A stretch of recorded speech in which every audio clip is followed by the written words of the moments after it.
Britain used to be divided east and west by this. I mean, quite a substantial ditch here. We've got a massive bank up to one side just there. That'll tell us something important very shortly, I'm sure. But the best thing about this structure, just have a look up the top of the bank here.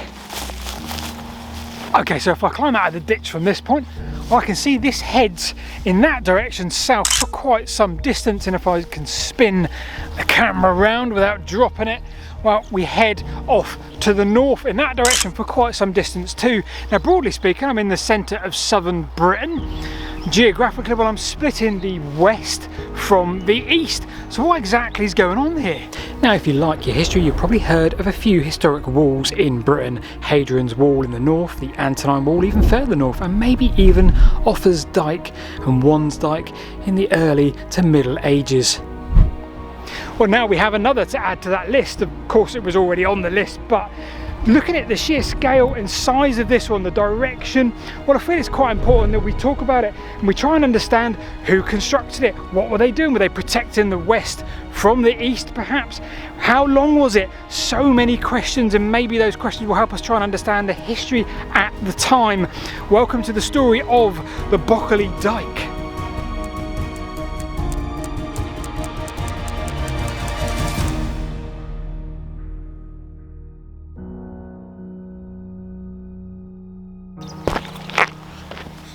Okay, so what exactly can we see today? It turns out quite a bit, and it's really odd for so many reasons.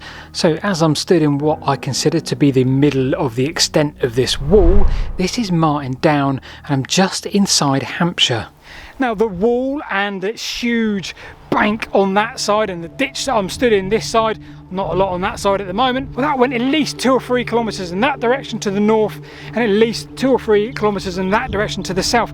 Did it extend further is a bit of a question that we'll come to shortly, because that plays an important part.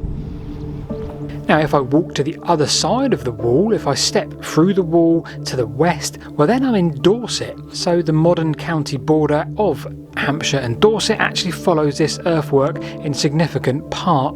Again, this could be useful later. Well, it's a bit windy up here on the top of the bank, so forgive that. But we have an amazing view to the east. We can see what we're defending against. We can see anything incoming towards us. Great position. Now, I want to show you something else really crucial, but we're going to get out the wind and head that way south about 1 kilometre. So 1 or 2 kilometres south of where I started, and this is Blagdon Hill.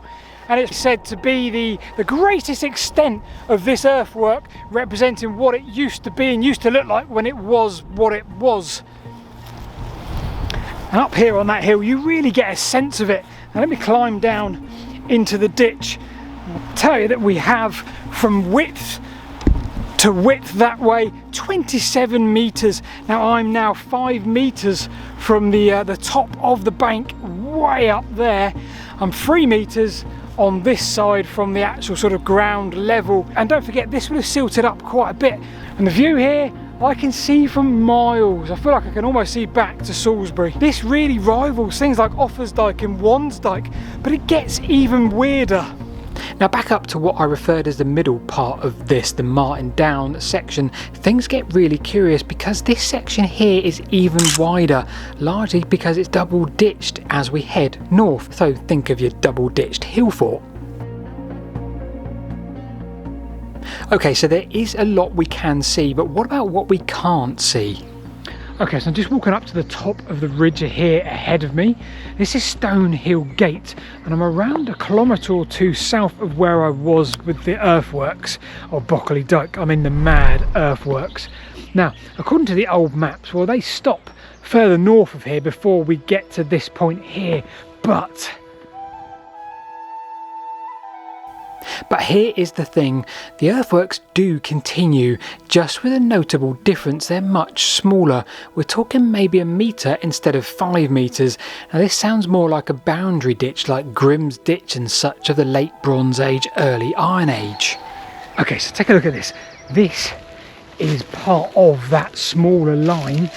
And how well it comes out on camera I don't know, but there is the ditch bank. I'm on the counterscarp, and that line carries on from Bokerley Dyke, carries on 4 or 5 kilometres south keeps on going almost until Verwood direction, where it hits a valley bottom and a river. Now, if it's like this on the southern end, well, I wonder what it's like on the northern end. I wonder how far north it goes that way, and what kind of a huge structure we're actually looking at that divided this side on the west, that side on the east. Okay, so here things get a little bit messy, but this is good. So let's map this as we go. Now we can flip this drone shot and stick it on the Bokerley dike that is on the maps, and we can also map the current A354 and the Roman road. Yep, back to that shortly. Now, do you remember I told you just earlier what we saw back at the junction? The defensive works split into two as we head further northwest away from that junction. So I'm now to the northwest. Well, they start to split into potentially three different directions. Now, two start to head almost due west, and one importantly continues on the north-northwest alignment, the one we see back towards the south. This is labelled as Great Ditch Banks. However, the single most important thing I can see here, have a look through this hedge just here. Yep, there it is, as expected. Well, we have a significant piece of earthwork. We've got a wall, a defensive structure clearly, and we've got a ditch in front of it. So we're defending that side, we're defending the southwest. This side, however, things change. That side of the road, as we continue our journey northwest, well, we don't see these strong earthworks anymore. We see more of the linear boundary type earthworks we saw way back to the south on the other end of this Bokerley dike. So are we seeing a pattern here? Significant earthworks in the main middle section, and more like a demarcation on either end, either side. Well, this is great. We feel like we're getting somewhere. And don't forget, we've got Great Ditch Banks marked on many a map, again to the northwest of here. So could this one have carried on that way? Would it have been another new line over there? We've got so many questions. Perhaps the biggest one is, have we dug here at all? Can we gain some context from those digs? And do we know who exactly was defending that area there from whatever was coming in from the east? So Richard Colt Hoare came here in the 1700s, and he was puzzled, and I can completely understand why. There is a lot to unpack. He identified some of the features here, but went with the notion that this was indeed just a Roman settlement. This is good. He does some really good diagrams and tries to understand the landscape here, but there is one person that would enter the scene here, and they would change everything we know about this landscape. They change our understanding of this wall, this east-west divide. In steps Augustus Pitt Rivers. I love that name. Now, Augustus does a lot of work here, and firstly he notes what we can see. Now, Pitt Rivers makes some wonderful diagrams of this all along it, various shapes and sizes, but more importantly than all of that for us now, he speculates how far this wall went. Now, bear in mind, I'm 4 or 5 miles northwest of Bokerley Junction, back in that direction, and even up here, one of the routes that he speculated, well, there's an old map that says Great Ditch Banks, and that would have been in the field just beyond this hedgerow just here, through here into that field too. There is nothing left now on either side, nothing from aerial shots, nothing from the LiDAR, and even this routeway here, the track that I'm on shows no signs of it because it's been metalled. However, we know it was there because they marked it on those maps, late 1800s, and also Pitt Rivers does speculate that it came out this far and maybe beyond, another 5 or 10 miles to the northwest. Now, quick side note, I want to say how much I love Pitt Rivers here. His writings really highlight that any prior research here tends to rely on guesswork of towns and battles and campaigns, and he wants to stick with hard, solid facts and evidence. He even quotes Mr. Green in writing and the making of England. History indeed can hardly be attempted with any profit until the scattered records of research among the roads, the villas and the tombs, etc. of this period have been in some way brought together and made accessible. I love that. So Pitt Rivers, we digs.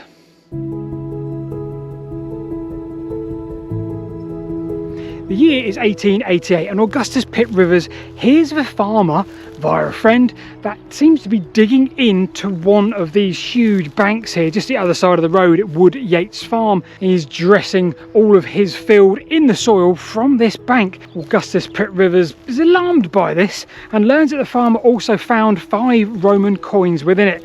So it inspires him, and he writes to Sir Edward Hulse, who owns all the land here, and he says, can I do some digging, but not just for soil for the land?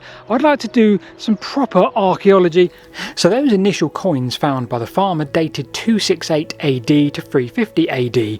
Now Pitt Rivers didn't have any context of those and their placement, so to ensure they weren't just later coins scattered on top of the soil or silt, he dug. And he dug deep. And in one significant section 30 feet south of the road, he found nearly 500 coins. The key was, of course, the latest dated one. That turned out to be Honorius, emperor between 393 AD and 423. Side note, Augustus Pitt Rivers actually agreed with Sir Richard Holt Hoare on the town that was here, the settlement, and he said it was indeed Vindocladia, which broadly translated in his eyes to white bank or white ditch. Not sure that completely works, but we'll run with it. So Pitt Rivers established that this was very late Roman or very early post-Roman. Now that sounds like a nice tidy conclusion, but that was only the start, because as he was excavating a drainage ditch for the settlement here, well, that went further west and he found another ditch and another wall.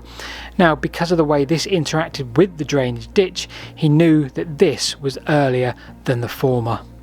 So importantly for us, Augustus Pitt Rivers did some excavations on what he referred to as Bokerley Junction. So it's a bit just ahead of me now where the road crosses through the dikes, and of course so does the Roman road. So he excavated in detail the Roman road in order to give us the following sequence.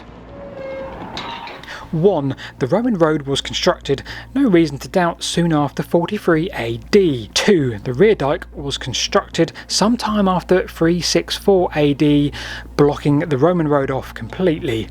Number 3. The rear dike was then filled in. Number 4. The Roman road was then laid back on top of the rear dike as a repair to the route. Number 5. The foredike was then constructed on top of this newly repaired road sometime after 393 AD, and never was the Roman road repaired after that time. So that was this section kind of complete for Augustus Pitt Rivers. We have 2 different phases of construction, seemingly blocking off the main route west from here. But what Augustus found next opened up yet more questions. Now as I head around half a kilometre or so south to go and show you something quite bizarre, well, I'm continually staggered by the sheer size and scale of this earthwork. In both phases this must have taken some significant man hours, hundreds and thousands perhaps of people all working hard here to block off a route. They were scared and they feared something coming in from the west. This is quite a substantial piece of history here, and I'm still confused as to why it's not talked about more. So next up is a really curious feature called the epaulement, or the shoulder, and it's not easy to get to, but have a look at this. The theory was that perhaps this was the top end of an earlier boundary. The shoulder bit sticks out as if it was to protect something. Pitt Rivers opened up trenches to the west and he found nothing, so it didn't go any further than this at any point. So he opened up a trench on the main part of this shoulder. Okay, so he found nothing that he could reliably use to date that epaulement. He found a few surface bits and pieces of materials, but nothing sort of deep enough that he could say, yeah, well, this is definitely the date. Now, the line of the wall goes there, the straight line, I say the straight line. And of course, this epaulement goes off almost perpendicular in that direction for about 10 metres and then just stops. Now, since that point, others have conducted from his finds that we could be dating this to sometime after 325 AD. Well, that really just confuses matters even more, because that implies we now have potentially 3 different phases of construction, 3 different times in a 100-year period that we needed to defend that side, the west, from whatever was coming in from the east. So with that in mind, one can possibly back up something that Pitt Rivers postulated here. So this entire defensive wall could have been built on top of a much earlier British linear earthworks, and by that I mean late Bronze Age, early Iron Age. You remember earlier on in the video we saw to the south side and to the north side of this large wall we saw the more softer linear earthwork. Well, perhaps come the 4th century we needed to build a much stronger defensive wall and we needed to build it quick. So we already have this line which crosses the Roman road. Why not build on top of that and use that earlier earthwork as a marker for this? Okay, so we have a huge east-west divide here. We don't know what it was for at this stage, and we don't even know how long it was. Some have speculated 10 miles in that direction, 10 miles in that direction. We just don't know at this stage. And of course, I've only just heard of this in the last sort of year or so when I was researching the Roman road that sits just behind us. So I guess now here I'm on site and I can see it and touch it, and I can get an idea of the absolute massive scale behind it.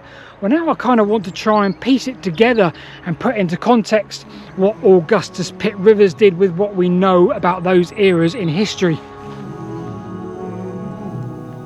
So we're clearly defending the west from whatever was to the east. Now we have the long established settlement of Old Sarum, and we have what appears to be a blockage protecting a huge stretch of open downland behind us. This could have been seen as a vulnerable gap through which the lifeline of the Roman road travelled. So we have a possible initial date of 325 AD down that end. Now when I researched that era of Roman history, well, I can't find anything really obvious that stands out of why you'd need this behind me right now to defend. Who knows? And we also remember that date was a bit sketchy. It was based on some of Augustus Pitt Rivers' finds he wasn't too sure about, but what he was sure about is that coin. Earliest date 364 AD or soon thereafter, and lo and behold, a bit of research shows us we have the Great Conspiracy or the Great Crisis.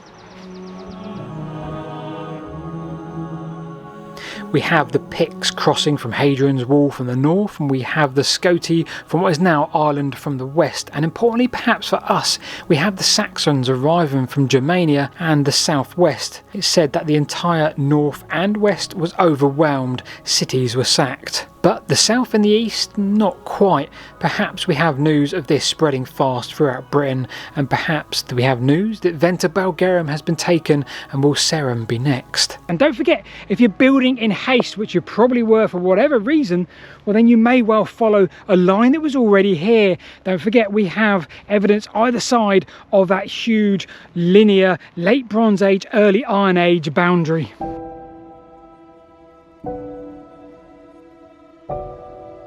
A year or so on and we have relative peace. Theodosius had driven barbarians back to their homelands.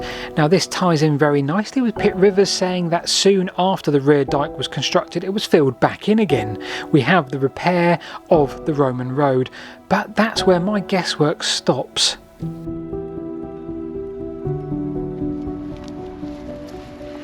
Because sometime after 393 we have the wall going up again, perhaps towards the end of the Roman rule in Britain, and we have the more grander version, the foredike, and perhaps one that went on even further. We have evidence of that potentially in a field to the northwest marked on the maps.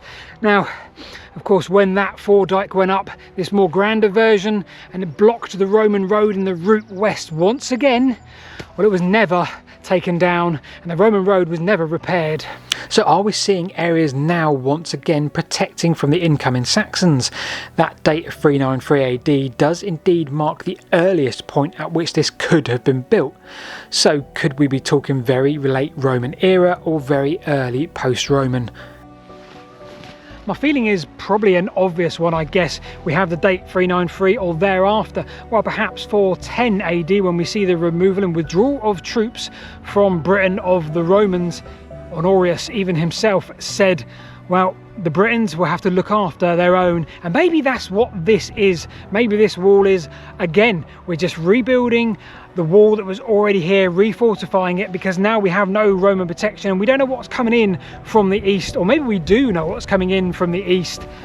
But one thing that still staggers me right now, even after learning all about this, is it it's not that well known. This is a huge piece of history right here in our landscape, and it could go on for miles in either direction. It really did divide East and West Britain on more than one occasion.